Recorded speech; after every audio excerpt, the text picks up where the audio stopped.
Economists and financial analysts often use the U.S. car industry as a benchmark for the state of the U.S. economy, and we must accept that the situation is becoming grave. As consumers struggle to make ends meet with their car payments, multiple significant data points indicate a troubling turning point and a crushing auto loan catastrophe. Experts claim that the rising number of repossessions is another sign that a full-blown recession is imminent, and that American drivers should be prepared for a tumultuous 2023. Due to the anticipated increase in interest rates and the deterioration of credit conditions at major lending institutions, we have a lot to cover today. But before we do, we respectfully ask you to support our work by giving it a thumbs up and to be sure to subscribe to the channel. According to credit rating agency Fitch, a consumer recession has begun as a result of the overextended U.S. consumer.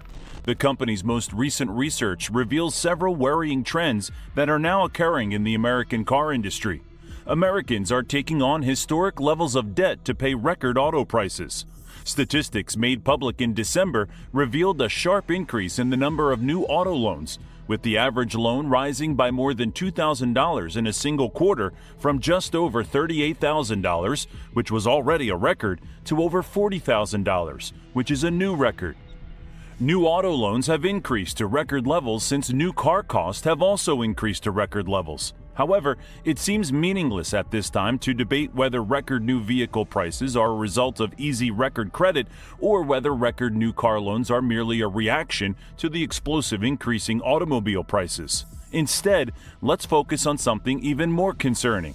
On January 27, 2022, the average interest rate for new 60-month vehicle loans was over 6.67%, nearly tripling since the beginning of 2022 and the highest in 12 years, according to Bankrate. We feel that the enormous increase in new auto loan rates and the growth in nominal vehicle debt are what have ultimately brought the U.S. auto industry to the point of no return. When customers received stimulus checks at the beginning of the epidemic, the number of repossessions decreased and lenders were more receptive to people who were falling behind on their payments. In December 2022, the number of customers who were late on their auto payments surpassed pre-pandemic levels, and the rate of loan defaults for low-income consumers was higher than it was in 2019. Because of how rapidly things have changed, more Americans are currently behind on their auto payments than there were before the financial crisis. The percentage of subprime car borrowers who were at least 60 days past due on their payments rose to 5.67 last month, according to Fitch, from a 7-year low of 2.58 in April 2021. The fact that millions of Americans are currently dealing with auto repossessions is concerning for the U.S. economy.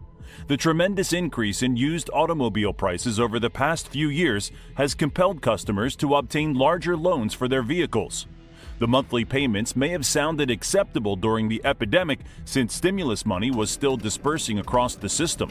Stocks were at record highs, and the job market was tight, but since then, things have become worse.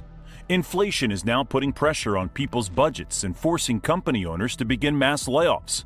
Many people who purchased their automobiles less than a year ago didn't expect that rising interest rates would cause their car payments to soar and, in many cases, become unaffordable. According to Cox Automotive Statistics, the average new vehicle loan rate was 8.02% in December, up from 5.15% a year earlier. This rate is substantially higher for subprime borrowers. According to Manheim Auto Auction, the number of repossessions rose by 11% in 2022 over the previous year. It is still rising quickly, and it will soon surpass the majority of recessionary standards unless a significant shift is made. Usually, it takes 2 or 3 missed payments in a row for a repossession to happen. One of the major issues is that, if the car is taken, the repossession can negatively impact the borrower's credit score for up to 7 years. Low-income buyers shopping for budget vehicles have been hit especially hard by the economic downturn since they have been so difficult to find. They might have spent between $7,500 and $15,500 on a used car before 2019. The cost of the same kind of automobile now ranges from $20,000 to $25,000. According to the Consumer Financial Protection Bureau, the average listing price for automobiles at dealers who serve subprime and deep subprime customers has nearly quadrupled since the pandemic's start.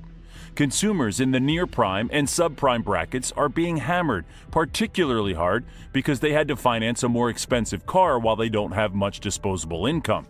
Additionally, credit conditions are deteriorating at major lending institutions as banks prepare for skyrocketing delinquencies, defaults, and catastrophic write-downs.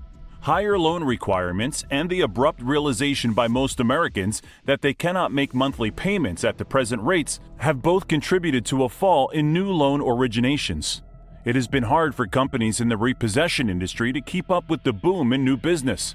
They claim they are unable to locate enough room or personnel to store all the vehicles being repossessed.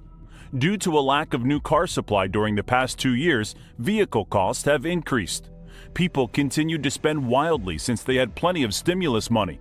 It was a recipe for disaster.